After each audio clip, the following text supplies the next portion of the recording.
കണിയാരല്ലേ? അതെ. ഞങ്ങളൊന്ന് സമയം നോക്കാൻ വന്നാ. വരിക.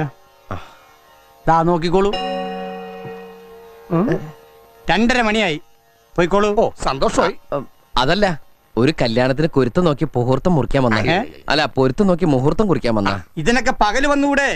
സന്ധ്യ കഴിഞ്ഞാൽ ഇതൊന്നും നോക്കാൻ പാടില്ല. ചെറുക്കന് മിഡ് നൈറ്റിലാ സെറ്റപ്പ് ആയത്. നാളെ ഏർലി മോർണിംഗിൽ വെഡിങ് നടത്തണം. എല്ലാം ഷടപടേന്നായിരുന്നു. എന്താന്ന്? നമ്മൾ ബ്രാഹ്മണന്മാരാണെന്ന് വിചാരിച്ചോട്ടെ. എല്ലാം പെട്ടെന്നായിരുന്നേ. എന്നാ പിന്നെ കല്യാണം കൂടി കഴിഞ്ഞിട്ട് മുഹൂർത്തം നോക്കിയാ പോരായിരുന്നു? മതിയായിരുന്നു, വെറുതെ മനുഷ്യന്റെ ഉറക്കം കളഞ്ഞു. കണിയൻ സാറോ അങ്ങനെ പറയരുത്.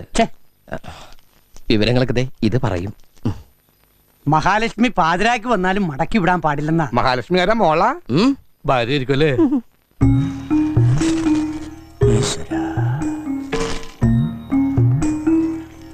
ജാതകങ്ങൾ തമ്മിൽ ചേർച്ചക്കുറവൊന്നും. 10 പൊരുത്തവും ഉണ്ട്.